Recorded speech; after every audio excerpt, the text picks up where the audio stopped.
আজ রবিবার নেত্রকোনা 40 উত্তর বিশুরা বাজার গরুর হাট। এখানে শত শত গরু নিয়ে গৃহস্থরা আসছেন। এইখানে গরু পাওয়া যাচ্ছে সুলভ মূল্যে, লাল, সাদা ও কালো অনেক রঙের গরু এখানে আছে। ওই গরুগুলা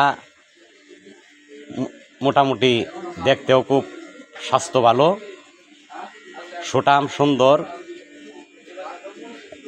এখানে ছাগলের হাটও বসেছে, ছাগলও অনেক অনেক বাজারে উঠেছে।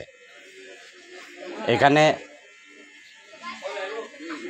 অনেক দামের গরু আছে। এখানে লাখের উপরের গরুই বেশি, লাখের নিচে অল্প কিছু গরু আছে। ওই যে গরুটা দেখতেছেন, ওই গরুটার নাম রাখছে কিংস। ওই গরুটা 2.5 লক্ষ টাকা দাম চাচ্ছে।